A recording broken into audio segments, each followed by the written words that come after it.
So hi, everyone. Welcome to our panel. My name is Irene Poetranto. I'm with the Citizen Lab at the Munk School of Global Affairs and Public Policy, University of Toronto in Toronto, Canada, and I'm your moderator for this panel.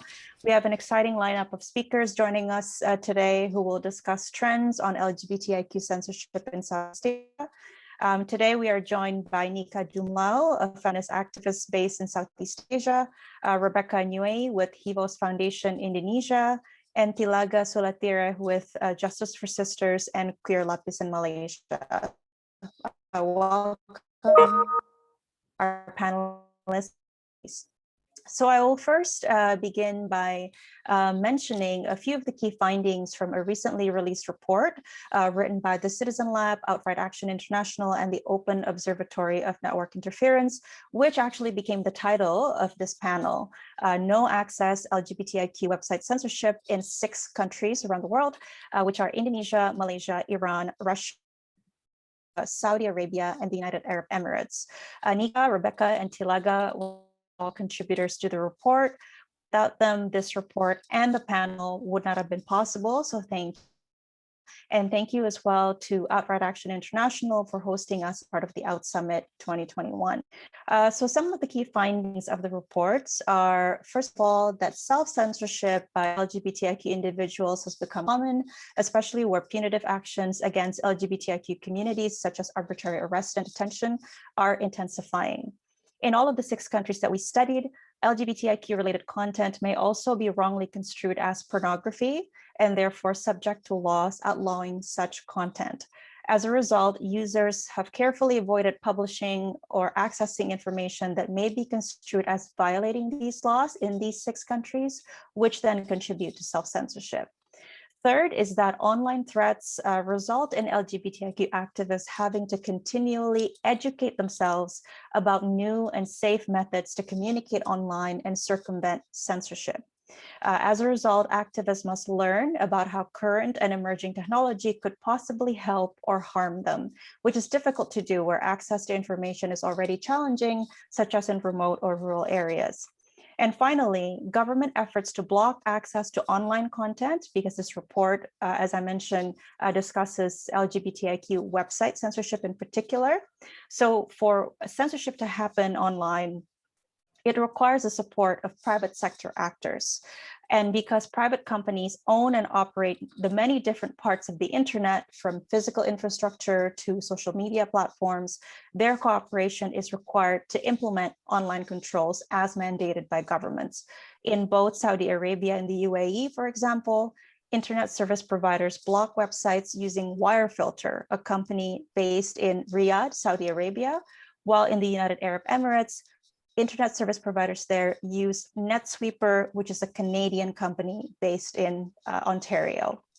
So following the report's publication, we are hosting this panel to delve a little deeper into the issues faced by LGBTIQ communities in Southeast Asia, as well as the rest of the world. And I will start with the first round of questions to set the stage. So we would like to make this panel as interactive as possible. So please submit your questions through the chat box and I will relay them to the panelists. We have our speakers today. The order of speakers for the first round of questions will be Rebecca, Thilaga, and Nica, who have 5 minutes each. And speakers, I will ask you to wrap up when you have 1 minute remaining. So the first question to the speakers is, in addition to website censorship, what are some of the other challenges faced by LGBTIQ communities in your country or region? So without further ado, Rebecca, please go ahead. Thank you. Oke, terima kasih Irene. Sebenarnya kalau tantangan ada banyak, aku mulai dengan situasi masyarakat di Indonesia pada umumnya in general gitu. Kita di Indonesia itu mayoritas Muslim penduduknya yang berperspektif konservatif gitu. Juga Indonesia dibangun dengan budaya patriarki yang Rebecca, I'm so sorry to interrupt. Do we have the live the interpretation ready? I'm so sorry. I should have asked. Ami or Sean, can you please advise that the interpretation is okay? Interpretation seems to be switched, where English is coming from the Bahasa channel and Bahasa is coming from the English channel. I'm noticing. Okay, so I'm so sorry. So my apologies for the attendees. As my colleague just mentioned here, to listen to the interpretation for Bahasa Indonesia, which is the language that Rebecca is speaking in, please select English channel, and the reverse for English, I suppose. I'm so sorry, Rebecca. Please go ahead. Thank you. Oke, secara singkat, Indonesia itu mayoritas masyarakatnya Muslim dengan perspektif konservatif, Muslim yang konservatif gitu, dibangun dengan budaya yang patriarki, yang mereka yakini adalah cisgender normativity, heteronormativity, yang akhirnya juga melahirkan traditional family values dan juga menganggap LGBT sebagai penyakit dengan basis pathological values gitu. Berdasarkan itu tadi, akhirnya muncul stigma dan diskriminasi yang dialami oleh komunitas LGBT di Indonesia. Selain itu juga terjadi pembatasan akses pendidikan, akses terhadap pekerjaan, dan akses lain gitu. Selain itu juga berpengaruh pada kebijakan-kebijakan yang dilahirkan di Indonesia.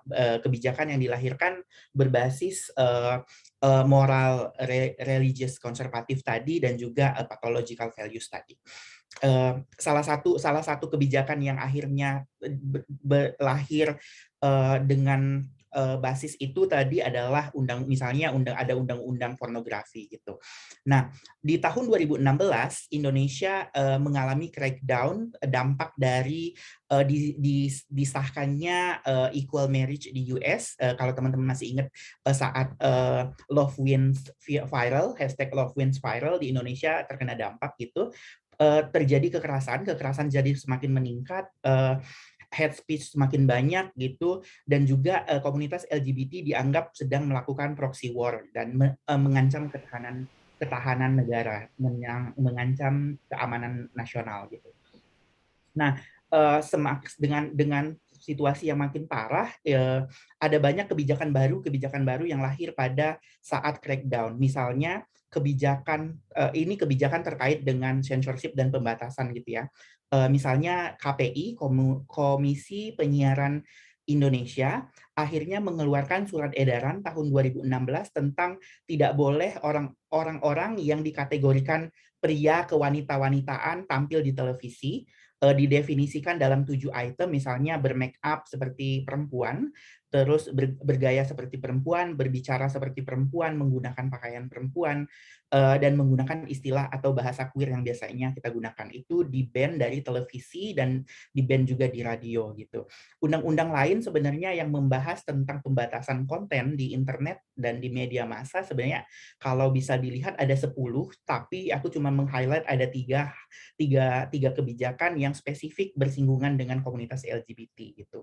Pertama, undang-undang pornografi, ada definisi asusila yang sangat ambigu di situ yang bisa senantiasa mengancam komunitas LGBT.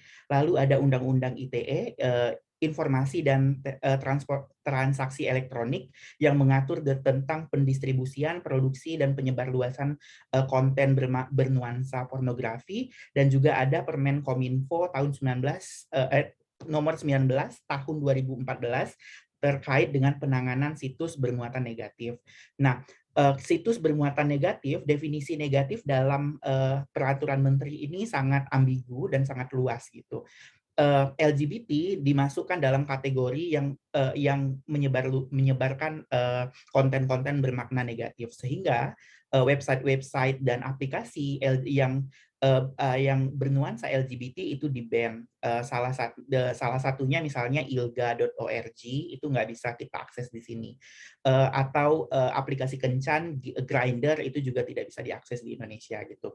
Itu dampak dari crackdown yang kita alami, jadi semakin masif kekerasan yang dialami.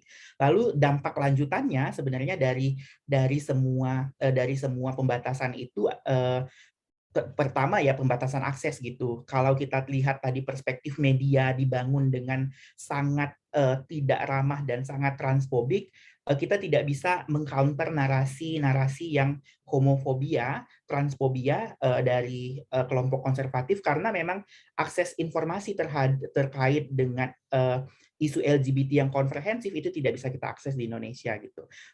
Yang lainnya juga misalnya pemiskinan, kayak misalnya aturan KPI yang tidak memperbolehkan teman-teman queer tampil di televisi dan radio, akhirnya menghilangkan pekerjaan teman-teman yang bekerja di dunia entertain gitu. Juga memicu kekerasan karena narasi yang muncul itu misalnya kita ada website misalnya website LGBT terus diblokir, lalu websitenya viral, terus kita dianggap mempropaganda isu LGBT, dan ini rentan terhadap kelompok anak karena kita mengkampanyekan pornografi. Itu yang dampak yang sejauh ini yang bisa ku identifikasi. Nanti mungkin bisa lanjut di diskusi lanjutan. Kembalikan pada Irene. Silakan Irene. Thank you very much, Rebecca. Thilaga, please go ahead. Oh, thanks so much, Irene. I guess for my name is Thilaga, and I'm from Justice for Sisters, which is based in Malaysia. Excuse me, sorry to interrupt. We're still trying to fix interpretation, and I just wanted to announce that I think I just assigned the correct interpreter right now, and right now we don't have the option to put Bahasa as the flag, and right now Chinese should be showing up. I don't know if that is showing up.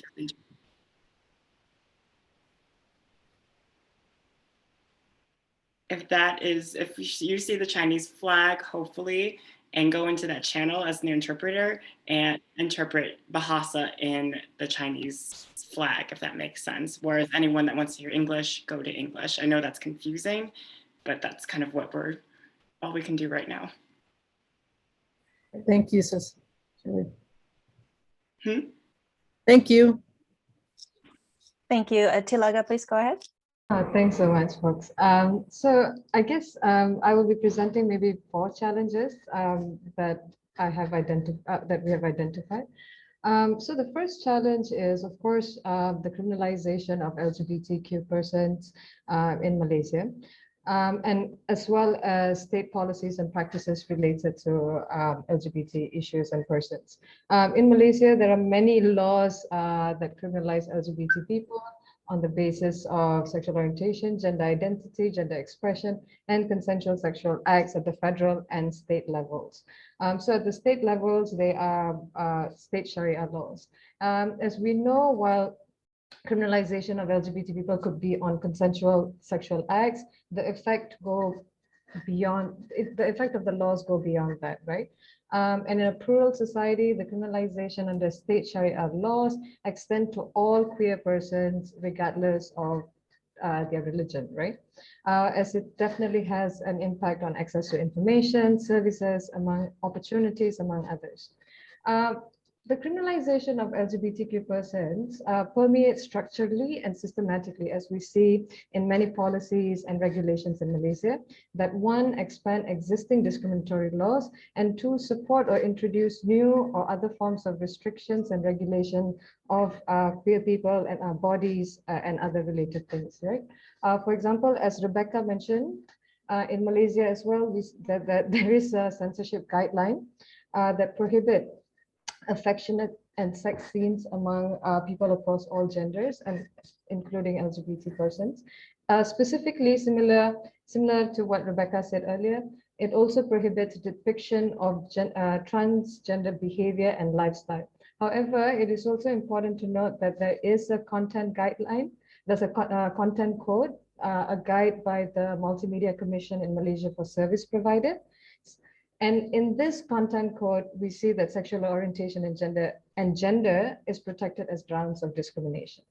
As also Rebecca said earlier, in Malaysia, we clearly see how the criminalization of LGBT persons has a causal link with pathologization and demonization of LGBT people in general, right? While we have made some legal gains, we also see a trend of increasing criminalization of LGBT people in Malaysia. Last month, Kelantan, which is a state in the east coast of the Peninsula Malaysia, which is administered by a political party which I would classify as like somewhere in the religious right spectrum, introduced 3 new anti-LGBT laws and also amended 3 existing laws that target LGBT people, along with other laws through a state enactment. Further, we also observe growing calls to curb quote-unquote LGBT lifestyle on social media or normalization of LGBT people. And these calls have intensified as we see more legislators from the religious right and conservative parties in state administration. So calling for ban of Netflix because of its LGBT content and regulation of social media because of quote-unquote promotion of LGBT lifestyle are some of the ongoing themes that we see in Malaysian parliament, right? And as Rebecca mentioned as well, LGBT content, and Irene mentioned, LGBT content is seen as pornography. In fact, this has been the popular discourse in the last couple of weeks in Malaysia on LGBT issues. The other challenge that I would like to talk about is linked to the first one, which is the growing right-wing ideology and how they occupy positions of power and influence, including in public offices, universities, and also civil society spaces. Similar to many other contexts, there are also many anti-LGBT groups that operate as like civil society or like human rights group, right? The third thing that I would like to sort of talk about as a factor, as a challenge, is the cis-heteropatriarchal interpretation of religion, right? Similar to Indonesia, Malaysia is, Malaysia is a Muslim majority country, although there are other ethnicities and religion. One of the things that we see is that the state policies and pushback against LGBTIQ people by the state and non-state actors, it uses a cis-heteropatriarchal religious framework, right? So I think it is also important to use an intersectional lens in understanding and addressing the censorship and other challenges. In this context, I think it's important. So I guess in a context like Malaysia, where there's already so many regulation and restriction in expressing dissenting opinion or views in relation to religion, challenging misinformation, religious misinformation and harmful narrative is extremely risky.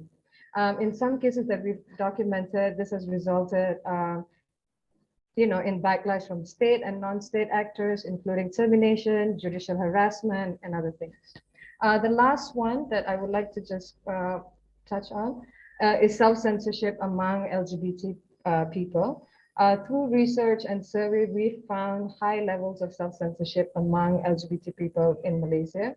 In a recent survey that we did, we found 44.1% reduced social media posting or sharing LGBT content because of the increasing anti-LGBT sentiments in Malaysia.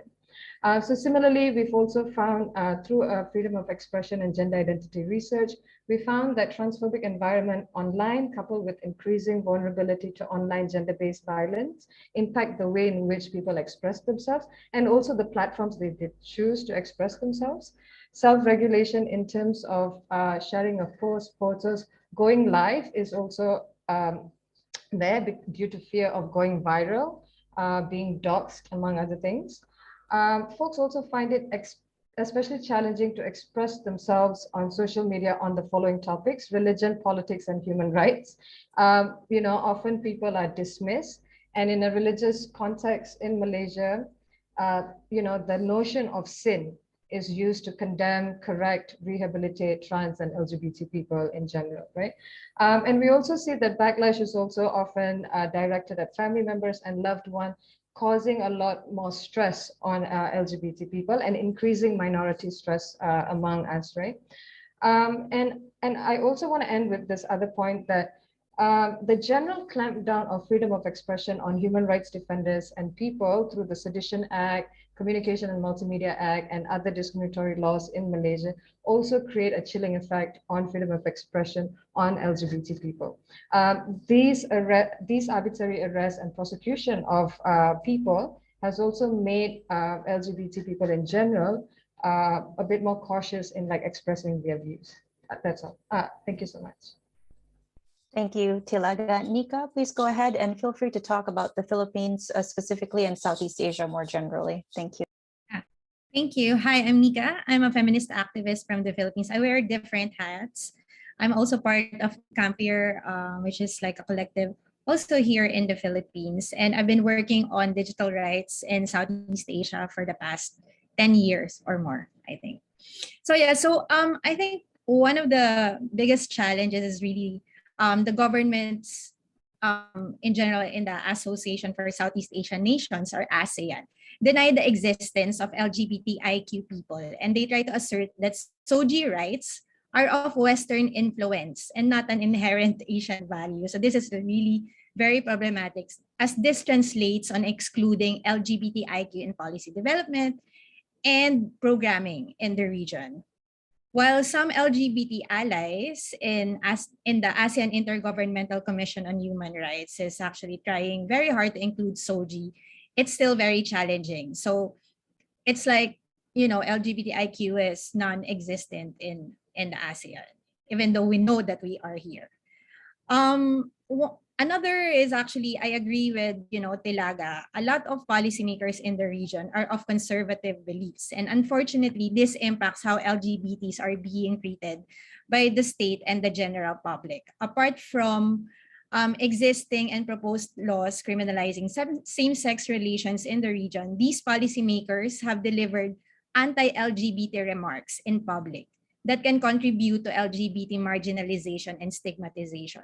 Even in the Philippines, actually, even if we have a very strong tradition of SOGI rights activism, we still haven't enacted a national anti-discrimination law because of a lot of legislators are afraid of including SOGI in the law. They refuse to actually include SOGI in the law.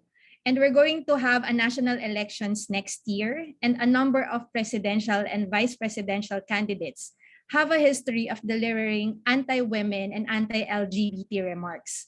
Candidates who look at women as second-class citizens, not being able to exercise autonomy over their body, and who don't support reproductive and sexual health of women. So there are a lot of candidates who are like that here in the Philippines. Some candidates even said that LGBTIQs are worse than animals.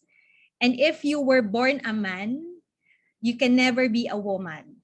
There's like a strong vice presidential candidate who actually said that, and these problematic statements normalize violence towards LGBT. And, it's really unacceptable that these policymakers can just move on with their daily lives without, facing any sanction. So that's those are policymakers who are just, problematic. Another is there's increasing use of religion as a reason to crack down on LGBTs. But of course, there's also expansion and strengthening of LGBT rights movement in the past decades. A lot of local LGBT advocacy groups have been formed and are still thriving up to now. And social media has also helped, as what Thilaga said earlier and Rebecca mentioned. Social media has helped organize those who are from outside the urban areas. But social media is really like a double-edged sword, right? The more visible LGBTs are in the platform, the more harassment we experience. And in order to proactively protect our communities from harassment, from crackdowns online, groups in countries like Indonesia, Malaysia, Brunei, Thailand, a lot of countries here in Southeast Asia has already took up, this culture of security planning. But it's also very limited. So since the pandemic, as we mostly hold online events, we have discussions on this digital security measures, and some LGBT groups are already adept with digital security. However, what we found out was really there's an increase also of religious influencers. Like they're also like getting good at picking on LGBTs or human rights defenders. These religious preachers or influencers, they tend to be the ones who are also anti-vaxxers and COVID non-believers, and they're getting really good at, selling the information they have and, spreading it online, on social media, on TikTok. They are very good at TikTok. And these influencers also police online content, and they also often target LGBT people. So they try to bully some LGBT folks in the region. Yeah, so I think online harassment targeting LGBTs are really widespread. As you know, what has been mentioned in Indonesia, there's a troll army. There's also troll army here in the Philippines, and they actually use slurs, homophobic slurs, and they call LGBTs humiliating names, and they usually do online shaming. So it's very it's problematic, and it actually, as I said earlier, normalizes violence. And it's actually hard, especially now that it's pandemic. People are really online, looking at social media to get information, and connection, and if the environment where they wanted to connect is actually this toxic, then it can also bring harm to LGBTs. Yeah. What else? Yeah, I think that's Okay, it. great. Yeah, great. Thank you very much, Nica, Thilaga, and Rebecca. So we have a great question here from Tino Ashira Chikuni. I hope I'm pronouncing your name correctly. How are activist organizations and movements pushing back against the censorship? And maybe we can go the reverse. Like Nica, do you want to answer first? And then Thilaga and Rebecca, please keep your remarks around 3 to 5 minutes. Thank you. Yeah, I think while there are homophobic influencers that are increasing online, there are also a lot of LGBTs who are getting traction and getting a lot of it. I mean, gaining a lot of influence online. So of course, pushing back means putting more content that are that can educate a lot of people on what SOGI rights are, and there's also we also try to make sure that we expose these homophobic influencers, and in terms of censorship of we of course we try to engage with these platforms that are censoring these content, and I'm sure Thilaga and Rebecca will be able to say more about it. Thank you. Please go ahead, Thilaga. I guess I don't know if we are doing I think we're doing a moderate job, a good job at dealing with censorship, right? So I guess I guess I would say that because the censorship is the self-censorship that LGBT folks experience is also driven by fear of violence and discrimination. So I guess one of the things that the activists are trying to do is to strengthen support services and support systems for LGBTIQ people so that they feel a lot more confident and assured in sort of expressing themselves and things like that. And two, I guess documentation and documentation of these complaints of human rights violations and channeling them to the NHRI and other bodies if possible, and also just documenting them for broader advocacy. And I guess the third thing which I guess we're not doing so well, and it's dependent on funding, is evidence building on impact of censorship, because I think there's definitely a gap in information and evidence specifically on specific groups, right? Like, for example, there's very little information about queer women and the experiences that they have, or trans men, and also non-binary people. So I guess evidence building is something that we are trying to do. And lastly, I guess solidarity building with other groups, especially groups that are working on freedom of expression and on censorship. Because we also realize in a context like Malaysia and probably Indonesia, for LGBT groups LGBT groups, I don't think anywhere are able to carry out any kind of advocacy on our own, right? So I guess with the support of other civil society, it allows us to take an intersectional perspective and also amplify the kind of recommendations and recommendations that we have to the state. So I guess solidarity building is another key component. Thank you. Thank you, Thilaga. Rebecca, please go ahead. Oke, terima kasih Tino. Sebenarnya kalau untuk konteks Indonesia, spesifik yang dilakukan oleh aktivis dan organisasi terkait dengan censorship itu belum ada gitu. Memang belum ada, Bang, belum ada sama sekali gitu. Tapi pada tataran yang lebih general, di tataran kebebasan berekspresi di digital yang sudah dilakukan di Indonesia itu memang sebatas pemberian pelatihan keamanan digital, biasanya gitu. Juga pendampingan kasus, misalnya pernah ada kasus teman-teman transpuan yang ditangkap karena melakukan pekerjaan seks di online, ditangkap dan biasanya didampingi kasusnya. Sama juga memperkuat sistem dukungan, itu sih sejauh ini yang dilakukan itu. Untuk gerakan masyarakat sipil secara general aja, isu ini juga masih baru banget gitu. Advokasinya baru sebatas ngomongin perlindungan data pribadi gitu. Belum sejauh spesifik ngomongin censorship gitu. Nah, dan kayaknya memang LGBT harusnya ikut tergabung dalam advokasi yang lebih besar ini sih. Thank you, Rebecca. And so I would like to invite the attendees to please type in your questions into the Q&A box, and I will relate to the panelists. We'd love to hear from you. In the meantime, I have a question for all the panelists.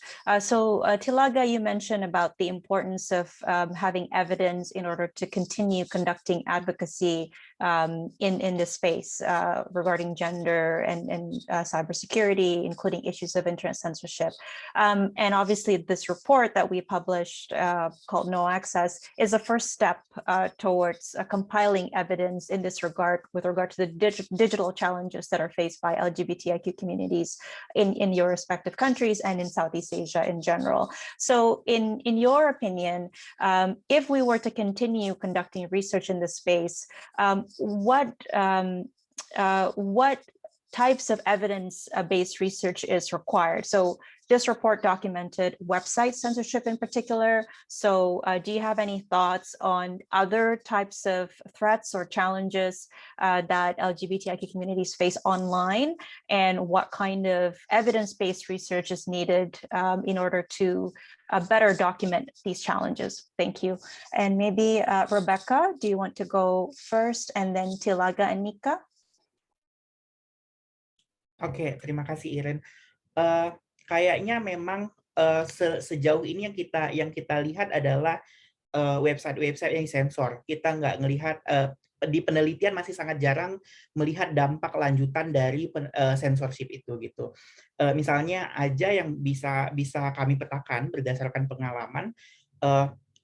Dampak dari censorship itu membuat kita menjadi self-censor gitu. Kita sendiri aja akhirnya tidak berani untuk berpendapat di internet, dan kita menyensor diri kita sendiri gitu terkait dengan konten-konten LGBT gitu.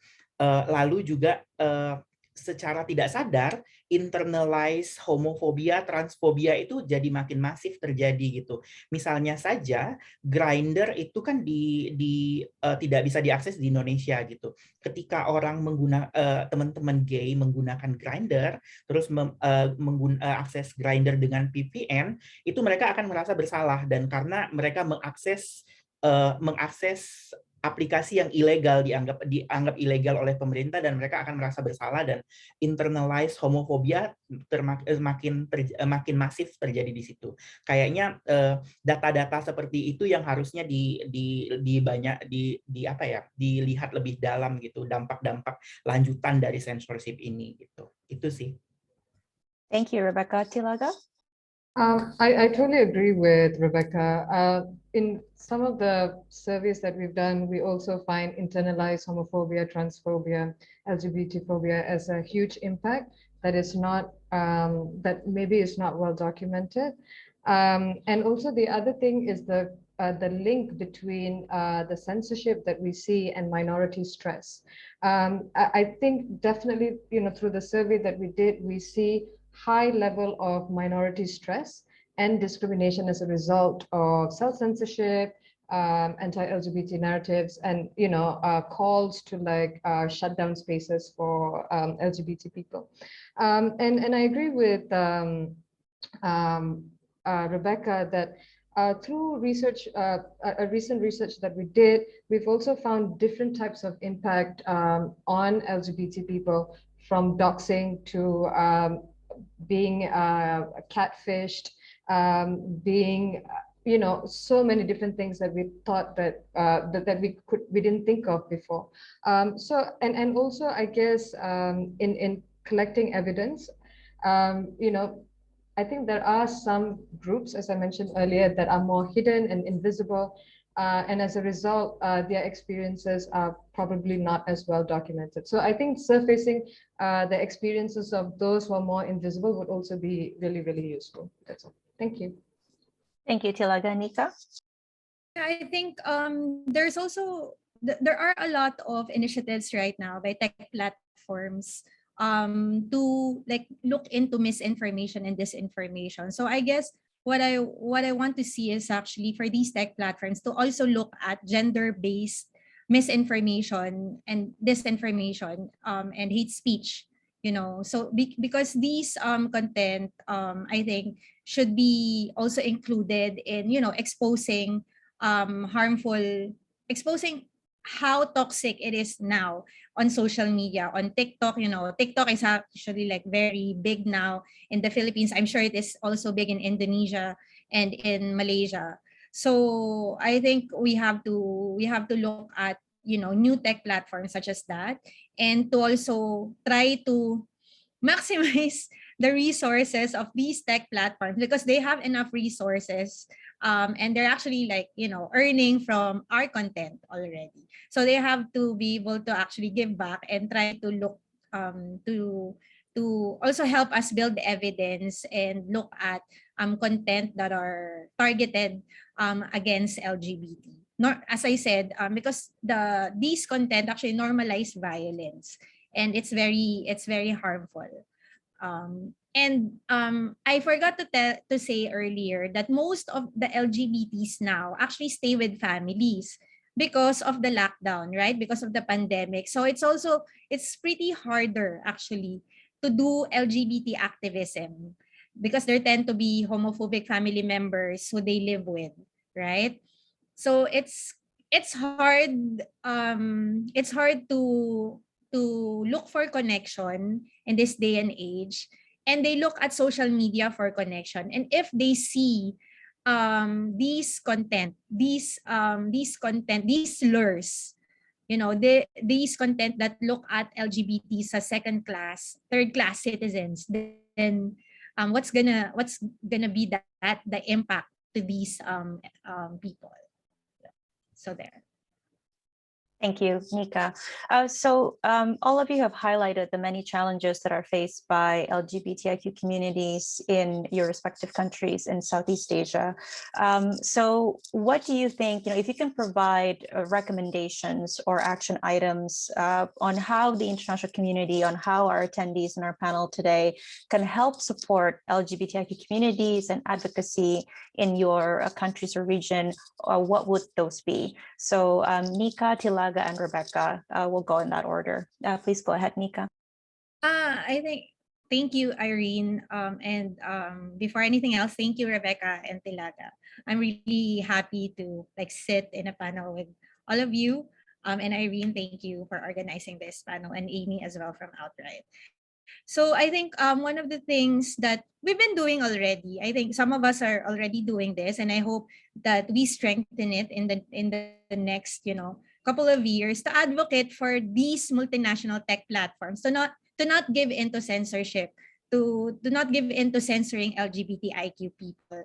And there should be dedicated programs focused on us, focused on the LGBTIQ people, because they already, I mean, we are using the platform. They're actually, as I said, earning from us, earning because of our usage in the platform. So it's time for them to actually like put the money, put their funds into, the needs of the people they're servicing. There should also be close coordination between these platforms and LGBT rights groups, because don't, for tech platforms, please don't wait for us to actually come to you. You have to come to us, right? Because you have the resources, you have the time.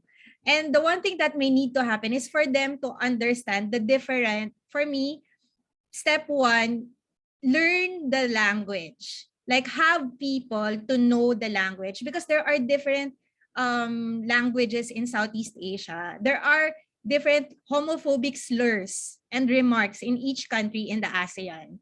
So, I mean, if you want to flag content that are, hate speech, sexist, there should be people who would understand the language and who knows what sexism is, what hate speech is, So if it's possible for them to actually create a helpline, a fast lane for LGBT groups, then there should be one to be made available for each country in Southeast Asia.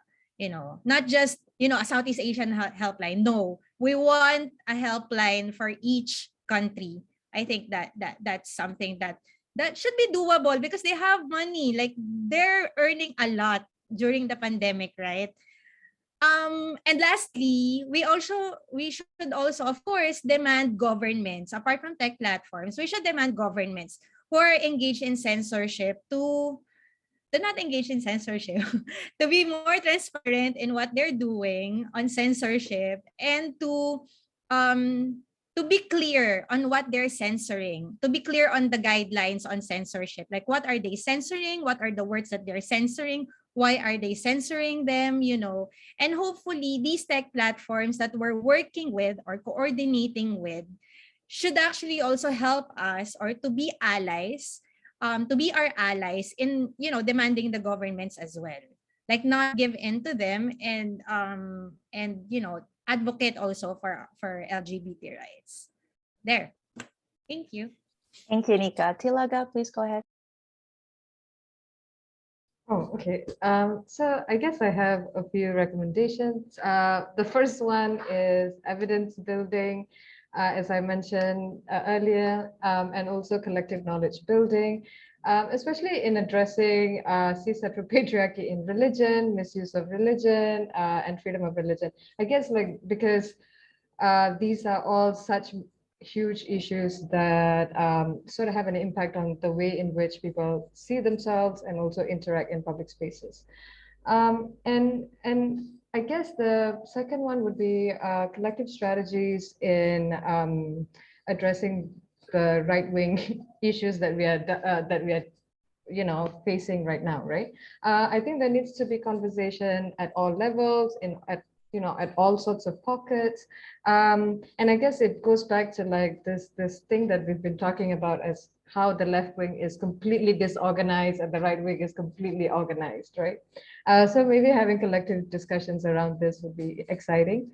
And I think the third one is I guess increasing representation of like people from the global south, especially from Southeast Asia, in global discussions and processes, and all of that. And lastly, it wouldn't be, this, I guess this is a recommendation that I have to make as an activist. funding would be useful, because like in Southeast Asia, a lot of, well, as what Nica said earlier, yeah, there is a lot of LGBT groups, but we remain underfunded and many are volunteer run. And we face a lot of challenges.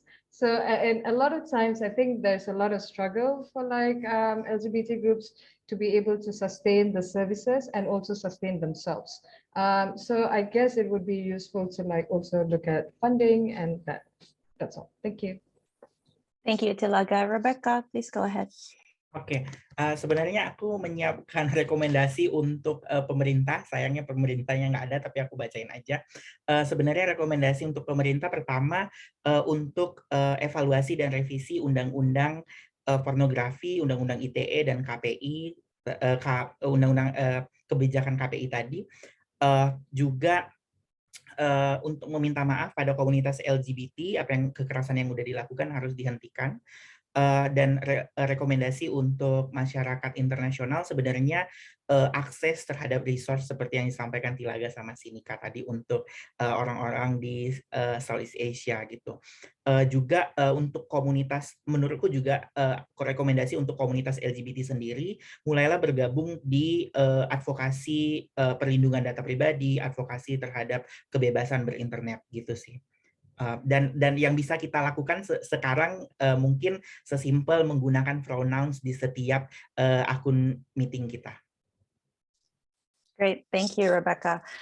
So once again, I'd like to invite the attendees to please submit your questions to the panelists. We'd love to hear from you. You can type your questions in the Q&A box. So I'll throw out one more question to the panelists. I think we have time for one round of questions. Is there anything, we've talked a lot about the challenges that the communities, LGBTIQ communities are facing in the region.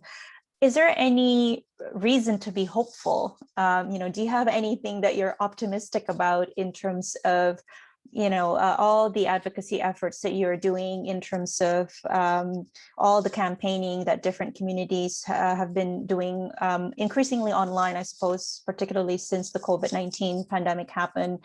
And also, are there any lessons learned that you have from each other, from the different countries in Southeast Asia with regard to promoting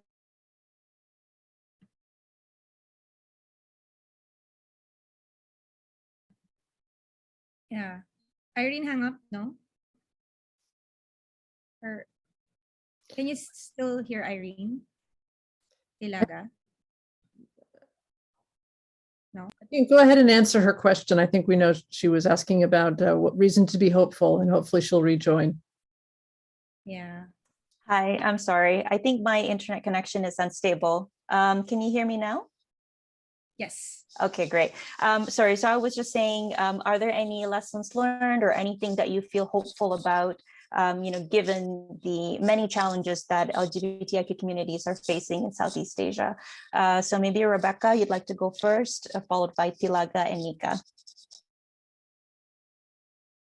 Oke, terima kasih Irene. Sebenarnya aku optimis dengan gerakan yang dilakukan di dunia digital.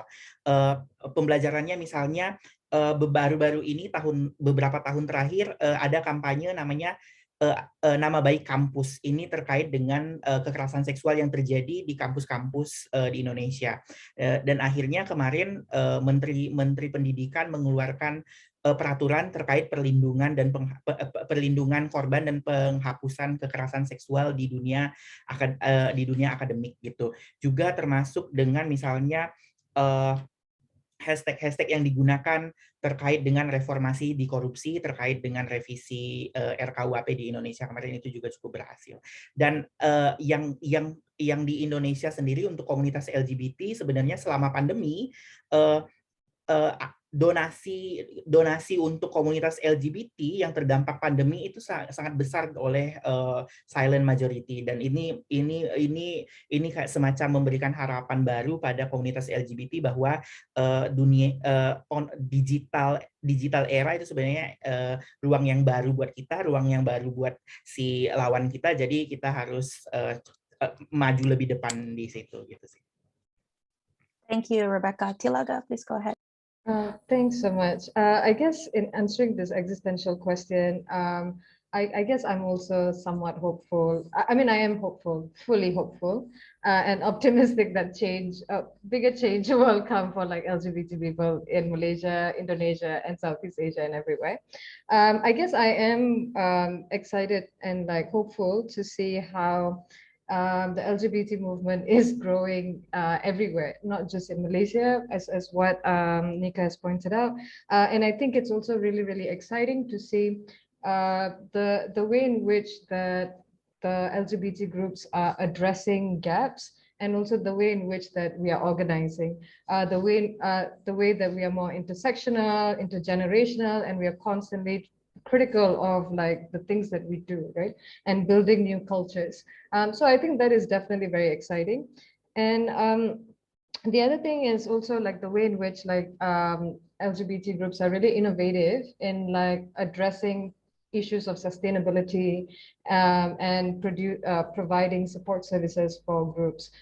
So just in the last 1 or 2 years, we've seen in Malaysia, despite the restrictive environment, new shelters popping up and like new helplines and support services. So I think these are like really, these are important things to celebrate.